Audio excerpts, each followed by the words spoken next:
Hello, my name is Gabriel Cohen, and today I'll be presenting my idea on the best way to do a bridge in the Grand Canyon. So, first of all, material selection. The materials must be weatherproof given that environmental aspects do take effect on structures that are outdoors. And the materials have to be both compressively and tensile strong in order to support the load well, and given that there are some areas in the bridge that need to have tensile strength and some that need to have compressive strength. For example, pillars must have compressive strength, and wires and bridges have to have tensile strength. Good ductility and weight adaptation is very important because good ductility means that the bridge will be able to uh, transform when there are different types of loads, and it won't be brittle, so it won't break. Bridges need to have at least a little ductility, so that there's no unstableness when it comes to the bridge.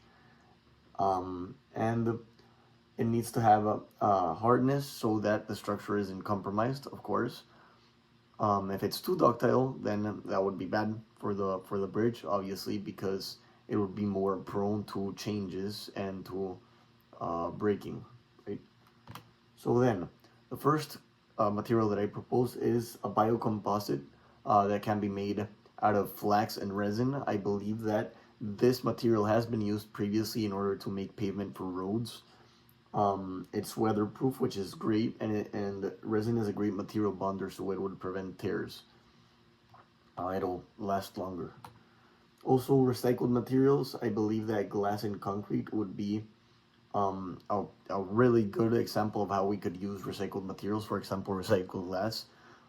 This would allow us to have better temperature changes, which are prominent in zones like the Grand Canyon, and improve strength.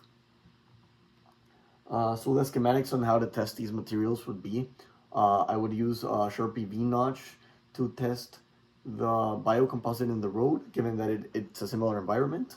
And for the pillars and the bridges and the test, that I'd use the recycled materials of glass, I'd use an ISOT test. I believe that these would teach us how the impact test. This would be the best way to test the impact load on these materials, right? So hardness versus strength. Strength measures the stress that can be applied and before it deforms permanently, and hardness is more like the material's resistance to deformation, right? So they're pretty different. A lot of hardness means that the material is going to be brittle, which we don't want so much of. Hardness is really necessary in bridges so that the structure remains stable for prolonged periods of time, right? Then rigidity, as I said, is important, rigid but not too much. And strength with ductility is what we would be looking at for a certain ratio of ductility, of course, but that would ensure that the structure isn't compromised by change in erosion as well, which are prominent in the Grand Canyon. So in order to test the endurance further, biocomposites have self-healing capability, so the roads would last a long time.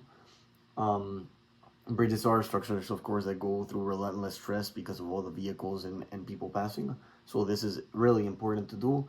And I believe the best way that we could furtherly test the endurance limit would be using the high-speed rotating beam machine in order to test the actual endurance of the materials we're using. And of course, the temperature resistance, as I thought, glass would be the best addition to the concrete. This is my bridge design. You have the composite road, the biocomposite road. Here, the gray area is highlighted by the highest stress, and you have the glass reinforced cement over here as well. So thank you. This is my proposed idea, and have a great one.